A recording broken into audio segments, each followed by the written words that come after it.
Yeah. Pueblo de Bonaire, feliz tarde, mi nombre es Lucia Beck, bienvenido a encuentro de prensa aquí.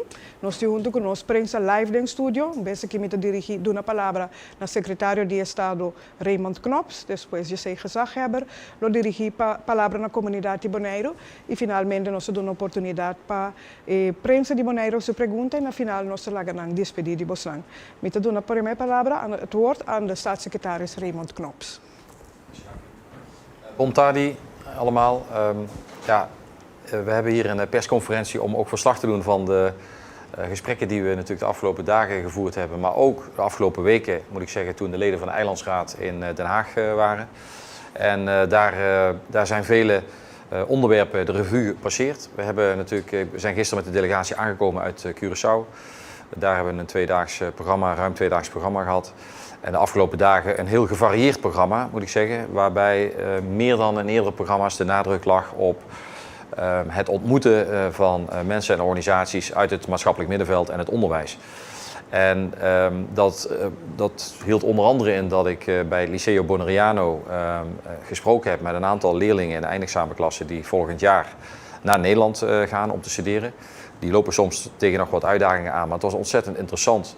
Een leuk gesprek met jonge, talentvolle Bonaireanen, waarvan, en dat is het goede nieuws, de meeste aangaven dat ze terug willen komen naar Bonaire, maar dat ze ervaring willen opdoen in Nederland. En dat past heel mooi in het programma wat we eerder ook hebben opgezet, het talentontwikkelprogramma, om jonge talenten de kans te geven om de wijde wereld in te gaan, hun dromen na te jagen en tegelijkertijd hun afkomst nooit te verloochenen en weer terug te gaan naar Bonaire. Niet dat het een must is, maar ik vind het wel mooi om te horen dat de jongeren daar zo mee bezig zijn. Ik heb een bezoek gebracht aan Plensje Dieterbouw, het werkplein, waarbij bemiddeling plaatsvindt tussen mensen die een baan zoeken, vaak met een afstand tot de arbeidsmarkt, en bedrijven die mensen graag in dienst willen nemen. Heel mooi om te zien hoe dat zeg maar, in een goede samenwerking tussen het openbaar lichaam en het ministerie van Sociale Zaken is opgezet, Rijksdienst Caribisch Nederland. En heel laagdrempelig, heel toegankelijk. En een ontzettend enthousiast team van mensen die daar werkt, die elke dag energie krijgen van het feit dat ze weer mensen aan een baan hebben geholpen. Dus dat is ook heel mooi. En nou ja, er zijn veel tekorten in bepaalde sectoren. Dus iedereen die nog een baan zoekt, kan zich daar gewoon melden. Maak ik maar even reclame hier voor de Plensje Dieterbouw. Ook de eerste NHG-garantie uitgereikt, symbolisch aan, dat is een pilotproject wat we vanuit het ministerie van Binnenlandse Zaken hebben opgezet om het voor mensen makkelijker te maken om een koopwoning te krijgen. En dan zie je toch dat mensen dan dolgelukkig zijn dat dat ook geregeld kan worden. En ik hoop dat velen daaraan gaan deelnemen in die pilot, zodat we ook goed kunnen evalueren en dan kunnen kijken of we daar structureel mee doorgaan. Ik heb een palmboom geplant vanochtend op Klein Bonaire. Ik was nog nooit op Klein Bonaire geweest en ik moest even zoeken samen met mevrouw Beukenboom naar goede grond, zodat die palm ook kon groeien. Water hadden we bij ons, maar de grond was even nog zoeken. Dus ik heb daar door de bossages gestruind met hulp van mijn woordvoerder die de zakken met aarde droeg om uiteindelijk die boom een mooie start te geven. En ik vind dat een heel mooi voorbeeld van projecten waarbij je zeg maar, hetgene wat zo mooi is aan Bonaire, dat ook gekoesterd wordt. Daarna vandaag ook gesprekken gevoerd uiteraard met de gezaghebber, met de nieuwe eilandsecretaris.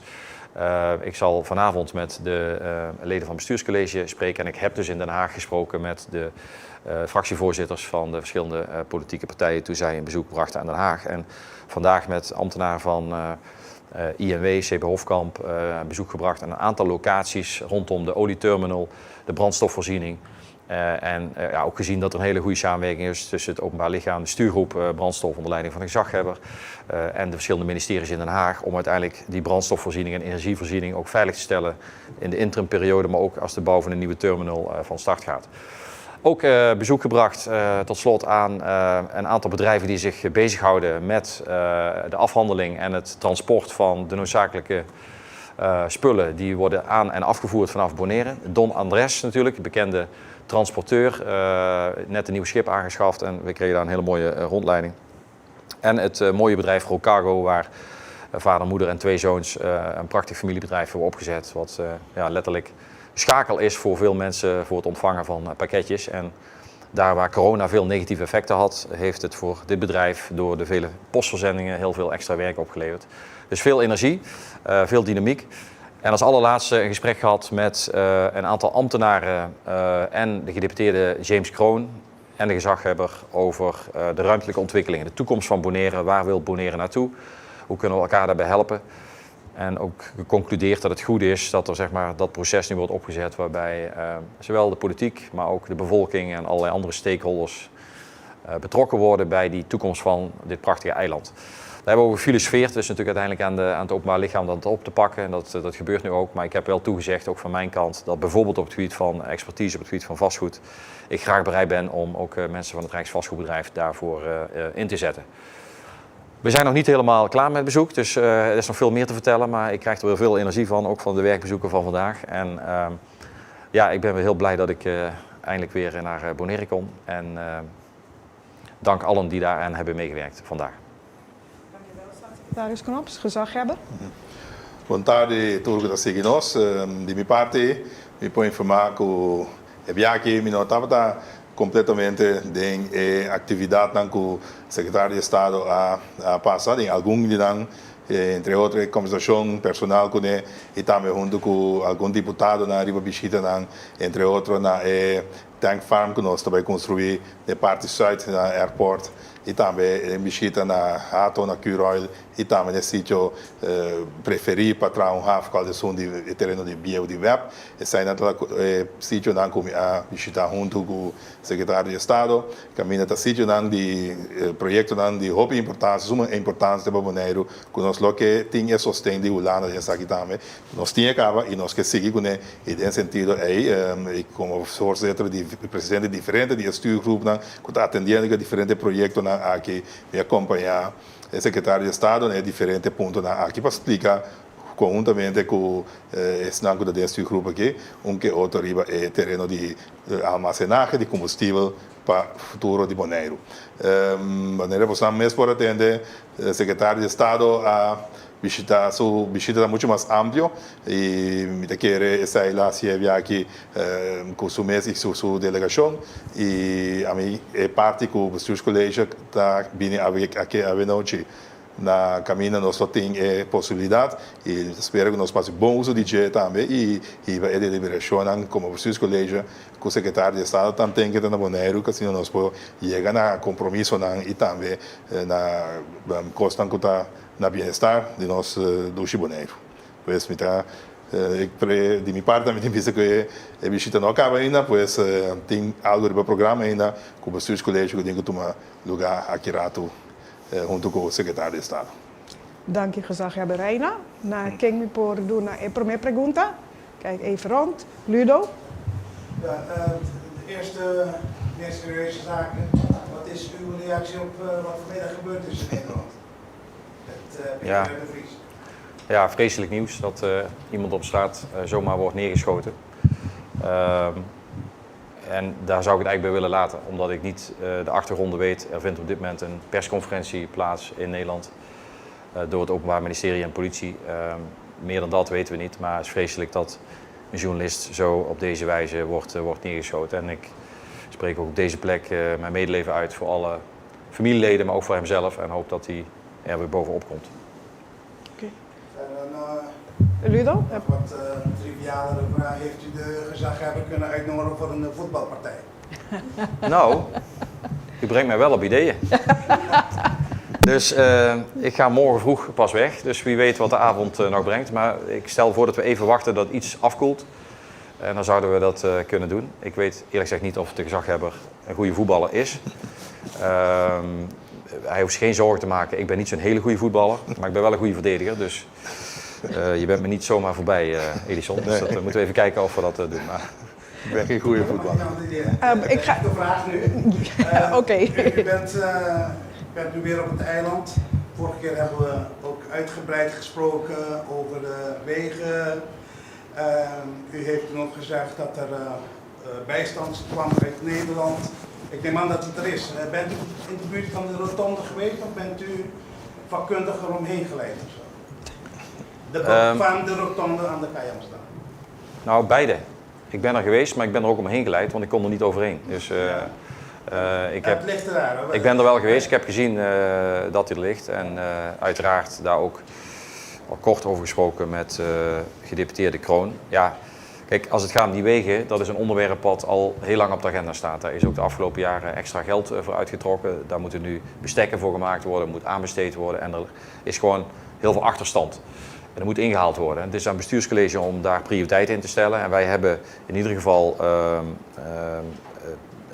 aangeboden, zowel vanuit het Rijk, maar ook vanuit gemeenten, om expertise ter beschikking te stellen voor de dienstruimtelijke ordening, om extra mensen te hebben die mee kunnen helpen om die wegen aan te leggen.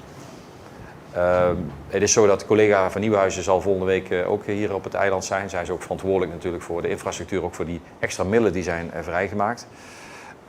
Maar ik heb zoveel over die rotonde gehoord dat ik er wel even naartoe wilde om te zien hoe het was. Want ik kende de weg alleen zonder rotonde en ik was benieuwd hoe het nu precies eruit zag.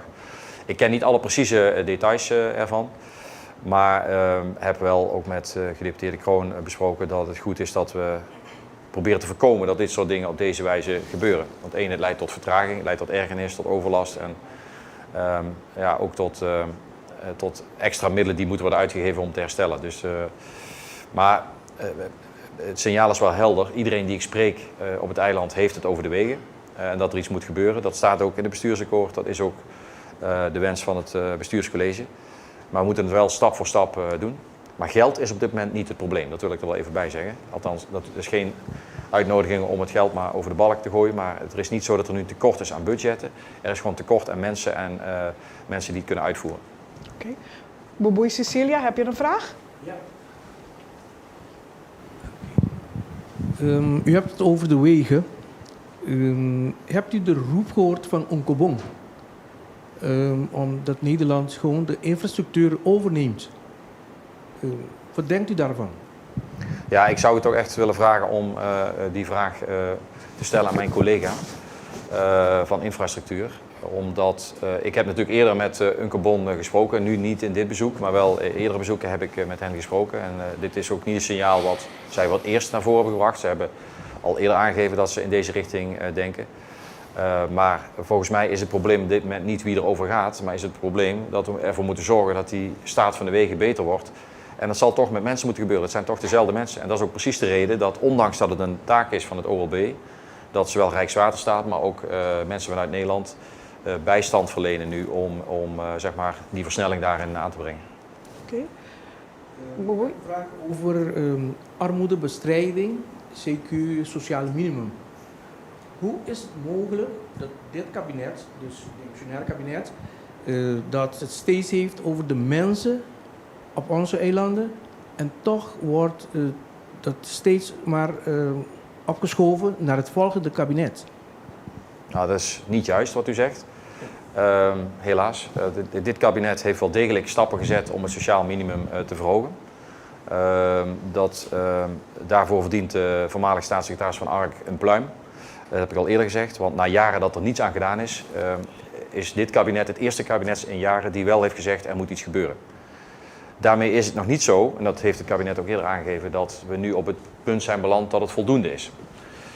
Maar u weet ook dat de stappen die gezet zijn, niet alleen aan de inkomstenkant, het verhogen van sociaal minimum, maar ook kijken naar de kostenkant, dat een traject is wat je stap voor stap moet doorlopen. Dat hebben we ook als kabinet aangekondigd. We hebben ook gezegd dat we dat gingen evalueren. Maar wij zijn nu eenmaal op dit moment demissionair. En dat betekent heel simpel dat alle wensen voor nieuw beleid of nieuw geld, dat we die over moeten laten aan een nieuw kabinet.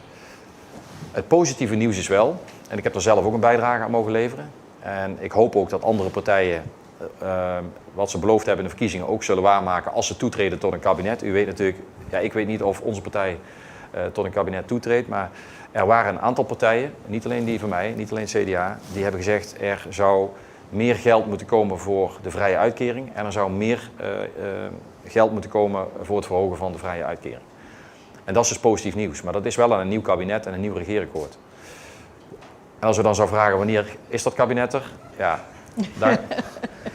dan heb ik geen idee en dan hoop ik zo snel mogelijk, maar dat betekent niet dat wij nu stilzitten en niets doen.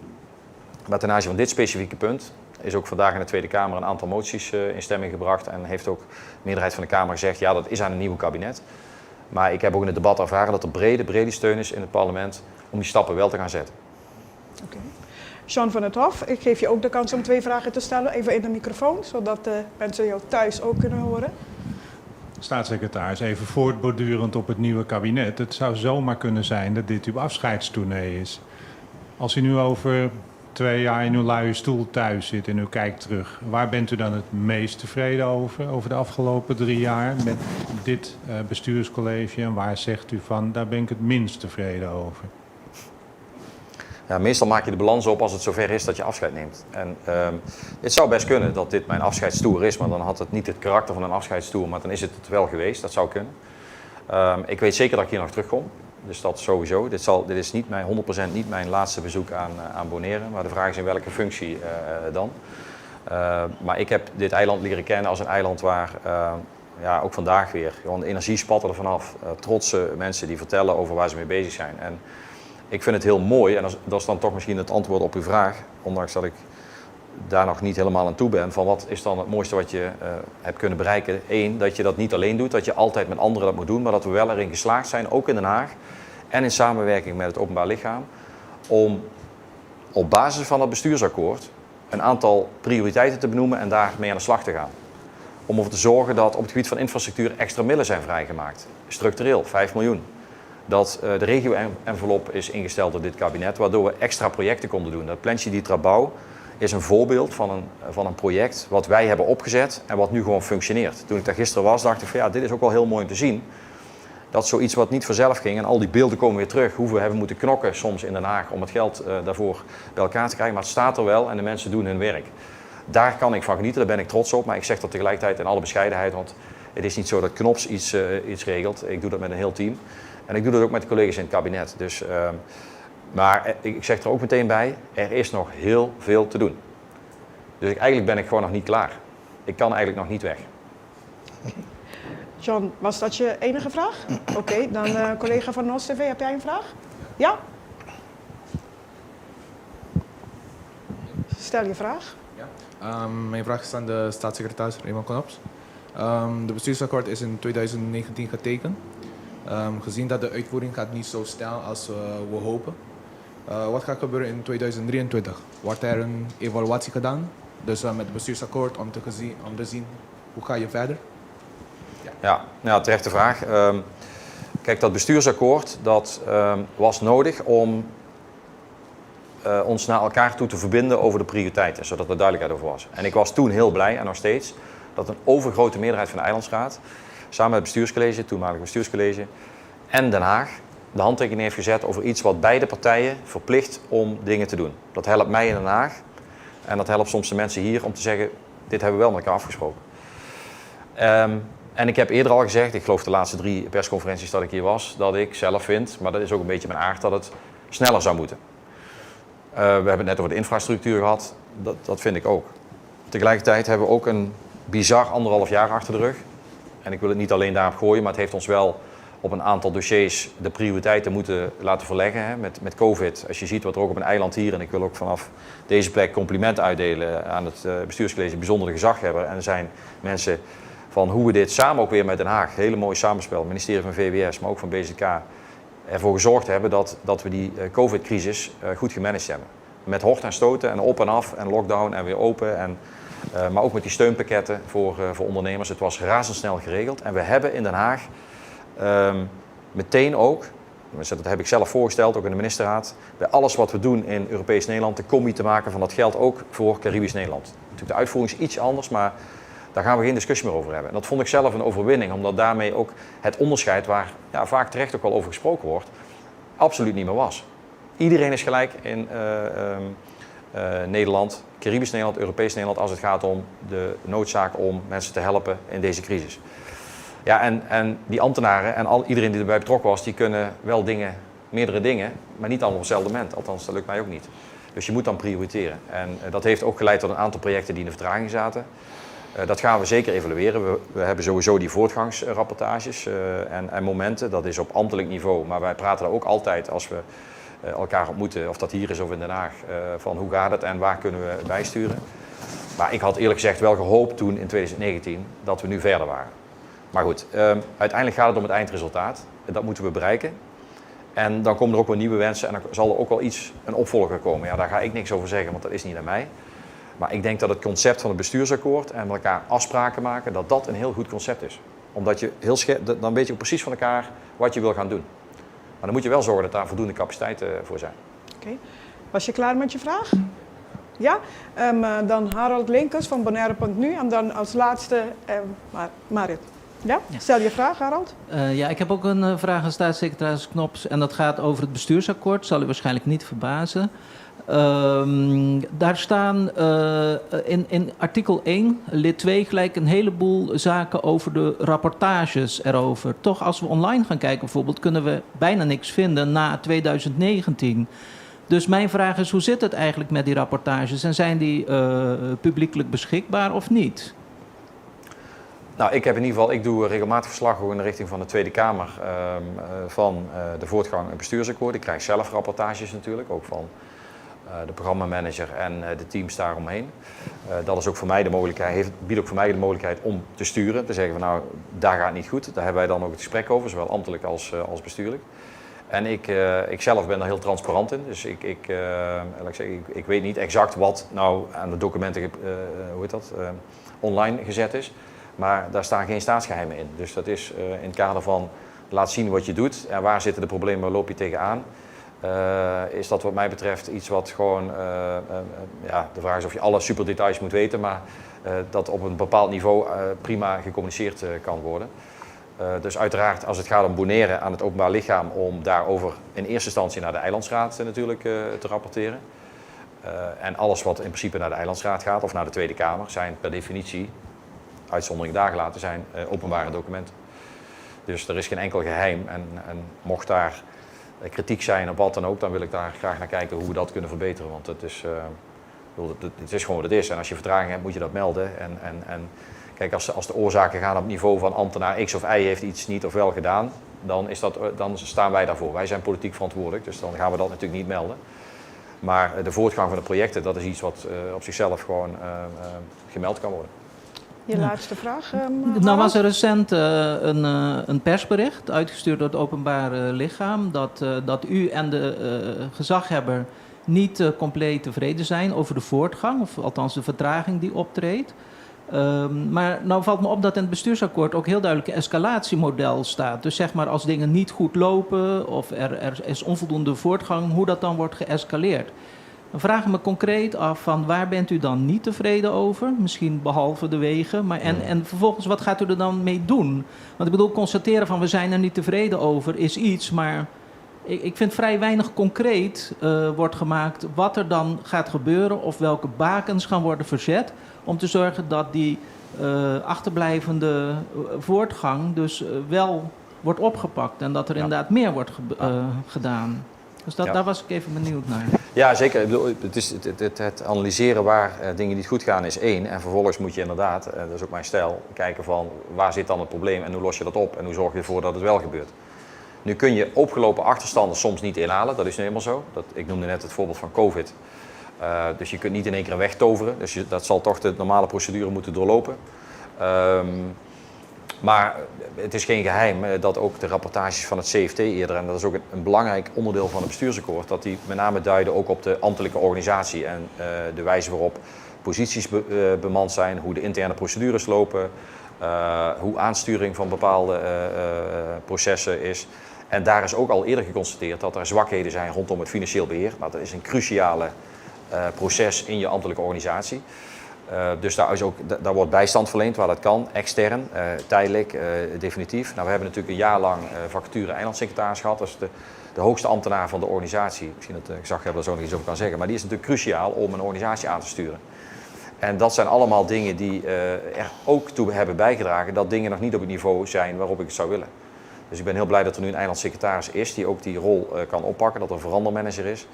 En ik heb vandaag ook een aantal ambtenaren gesproken van de dienst ruimtelijke ordening. En toen ging het heel specifiek over het ruimtelijke beleid. En ik moet zeggen, ja, ik heb echt wel vertrouwen in het feit dat het is niet een probleem van kennis, maar het is gewoon een aantal functies die onvoldoende zijn ingevuld. En ja, de uitdagingen van het openbaar lichaam Bonaire, die zijn minstens zo groot als van een gemeente in Europees Nederland met net zoveel inwoners. Door allerlei extra taken die erbij komen. Dus Kijk, je kunt niet toveren. Je moet ambtenaren hebben die ordentelijk de processen doorlopen. En dat is niet onbelangrijk, je moet beleid hebben op het gebied van ruimtelijke ordening, op het gebied van grondbeleid, wat ook politiek wordt vastgesteld, op basis waarvan die ambtenaren ook weten wat ze moeten doen. Dat er ook duidelijkheid is over wat willen wij als politiek. Nou, daar ligt nog ruimte voor verbetering. Dat is helder. Oké, dankjewel. Marit, je krijgt de kans om 2 vragen te stellen maximaal. U zei het net al even, er zijn onlangs een aantal moties ingediend met betrekking tot de eilanden. Ik ben benieuwd of u weet, omdat er ook over een aantal is gestemd vandaag, wat eruit is gekomen. Dus vooral welke betrekking hebben op Bonaire eigenlijk? Ja, het zijn een stuk of 14 moties, waarvan er denk ik zo'n beetje 2/3 gingen over Caribisch Nederland. Er ging geen één specifiek over Bonaire, zover ik me kan herinneren. Het waren vooral de moties over een deel over de landen, nou, daar valt Bonaire natuurlijk niet onder, en een deel over, waarvan een aantal dubbele ook rondom het eikpunt bestaansminimum. En oproepen aan het kabinet om daar vaart mee te maken. Dus alle moties die opriepen om voorbereidingen te treffen voor het nieuwe kabinet, om op basis van de middelen die daar vrijgemaakt worden zo snel mogelijk ook volgende stappen te zetten, die zijn, zover ik weet, aangenomen. En alle moties die nu al vroegen om meer geld en dat onmiddellijk te gaan doen, die zijn verworpen. Dus dat is eigenlijk in lijn met de vraag die ik net beantwoordde van ja, wat kan er nu al gebeuren en de status van het demissionaire kabinet. Maar dat is allemaal openbaar, dat is inmiddels gepubliceerd. Misschien dat u na afloop van de persconferentie krijgt u de hele lijst en dan kunt u precies zien welke vanmiddag zijn aangenomen dan wel verworpen. Ja. Laatste vraag, Marit. Over welke bent u het meest tevreden? Van die moties? Ja, dat moeten we. Ja, ik ben ook Kamerlid op dit moment, maar ik heb ze niet ingediend. Dus ik zat vooral aan de kant dat ik een oordeel mocht geven over die moties, waarna de Kamer dat oordeel wel of niet kan meenemen in de stemmingen. Kijk, die moties die vormen onderdeel van het politiek debat. Maar met moties op zichzelf verander je niks. Ik heb geleerd de afgelopen jaren dat het is heel makkelijk om iets te zeggen en te vinden en te zeggen dit moet sneller en dat moet sneller. Maar het realiseren ervan, wat politiek vaak veel minder interessant is, daar gaat het om. Daar hebben de mensen iets aan. En daar heb ik me de afgelopen jaren voor ingezet met vele anderen. En volgens mij is dat het uiteindelijk wat ook zou moeten gebeuren. Dus dat de Kamer het kabinet opjaagt, en aanmoedigt en aanspoort om meer dingen te doen, dat begrijp ik. Maar ongedekte checks, want dat zijn het, moties die vragen om meer geld zonder dat je zelf de ruimte daarvoor biedt, ja, dat is te makkelijk. Dus laten we ons dan maar richten, zou ik zeggen, op een nieuwe kabinet met allerlei partijen die verder willen met Caribisch Nederland en ook bereid zijn om daar, net zoals dit kabinet, toen ze aantraden, extra geld voor uit te trekken. Oké. Ik wil de pers bedanken voor alle gestelde vragen. Jullie hebben de taak van de gezaghebber heel makkelijk gedaan. Geen vragen voor de gezaghebber. Ik wil wel de staatssecretaris nog de kans geven om het laatste woord te richten aan de bevolking van Bonaire. En dan sluit de gezaghebber het af. Staatssecretaris eerst en dan de gezaghebber. Oh, sorry. Ik dacht dat de gezaghebber... Nou ja, of het een afscheid is of niet. Ik ga morgen door naar Aruba en ik kijk nu al terug op een heel mooi bezoek aan Bonaire. I'll be back. Dat is een belofte en die moet je waarmaken. Wat er ook gebeurt, u kunt erop rekenen dat ik in welke positie dan ook mij zal blijven inzetten voor de inwoners. Ik ben van het eiland gaan houden. Ik heb al eerder gezegd, mijn gezin is daar vorig jaar geweest op vakantie. Die hebben hetzelfde. Dit is gewoon een eiland waar we allemaal ons voor zouden moeten inzetten. Welke politieke kleur je ook hebt, want dat maakt helemaal niet uit. En het gaat om alle mensen op dit eiland een toekomst te geven. En daar hebben we een aantal stappen voor gezet. Het is nog niet perfect, maar we gaan ermee door. Dankjewel, staatssecretaris. Gezaghebber, de última palabra. Sí, de mi parte, lo que clausurar agradeciendo al secretario de Estado por su visita y me quiere que o secretario de Estado onde é mandatário da Anca visitanos bastante via no último período de gabinete que acaba de demissionário agora aqui, me quero agradecer aí passou a atenção do na e da espera. We zijn dat de viaje te ultimo jaar, maar de zonk lo seguir. Degene die jou gaat opvolgen, hopen dat het ook een goede overdracht krijgt, dat die dan ook diezelfde schoenen blijven lopen die jij met alle aandacht voor eilanden en zeker voor Bonaire had. En dat zal door blijven houden. Pues en sentido de agradecer día más para tu trabajo que la logra y manera mesmo visto también nos tem hope trabajo más fácil y no mira colo político of cualquier no nos tem destino nos tem para Bonaire nos tem esse trabalho aqui e como gezegd lo me que sostener também tour que lo tra junto para llegar a 1 milhão Bonaire e esse aí secretário de Estado e isso muito bem por conta comigo. Dank je Raymond, dank je aan je hele team die ook de afgelopen jaren, dit is geen afscheid, maar ik zeg het alvast. Wederzijds. Ik wil de staatssecretaris Knops en de gezaghebber Reina. Ik wil een keer maar danken naar Prensa también, danken naar Tour en de Seguinos via die medio de comunicación preferí. Manera más bien, mi nombre es Lucia Beck y tengo una próxima oportunidad. Feliz tarde.